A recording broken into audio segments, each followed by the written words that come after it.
You're a senior guard, LaTerrance Reed. LT, this team has made it through one of the toughest non-conference schedules in the country. How do you feel like that's prepared this team going forward? It's prepared us a lot. You know, I don't know the exact statistic, but I think we're like a top 15, top 10 schedule in the country as far as difficulty. And so, you know, you're going against the ranks of a fully loaded Houston, who was in the Final Four, Baylor national champion. You're going up to SMU. You know, you're playing teams that are heavy hitters. And as you know one like better way to play and no better way to get better than playing the best guys in the country. And I think that's what we've done, you know. And, you know, you got to take those games with a grain of salt almost. You know, you got to take the good things from them. You can't take so much bad things from them because of the level that they're on. And I think we've done that. I think we've been continuing to grow from them. This team feels like it's offensively, you got pretty good spacing. The three-point shooting is coming along. This team made 10 or 11 against Baylor. You know, when you look at that aspect of it, and a lot of shooters on this team, there are going to be a lot of shots to go around. How do you feel like that part is coming along? That part is coming along well because honestly, you know, you can't just get frustrated. If, you know, one night you don't shoot the ball well, you don't shoot the ball at all, you don't shoot the ball as many times you thought you were, you can't get frustrated because, again, you're playing against one of the top teams in the country, guys that defend. He had one of probably the best defensive guard in Davion Mitchell last year.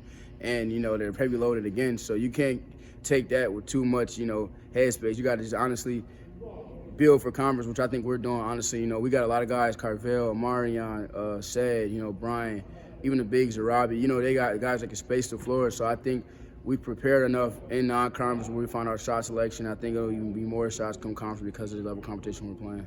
This opportunity this week, the Southland Conference Tip-Off event, you're going to get 3 games.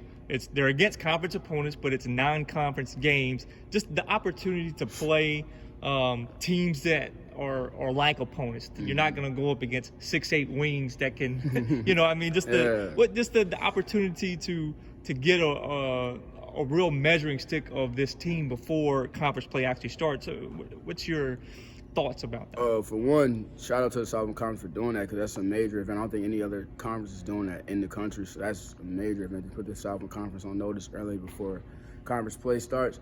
But it's a beautiful thing because now the playing field is leveled out. You know, you're not playing against 6'8" wings, you're not playing against 6'5", 6'6" point guards, you're not playing against guys that are freak natures, NBA draft picks, lottery. You know what I'm saying? You're not playing against those kind of guys. The level of play is kind of evened out, and now it's easy to be like, hey, this is what we need to work on, this is what we need to focus on, this is what we're good at. Let's go on the drawing board, let's focus on this, let's focus on that.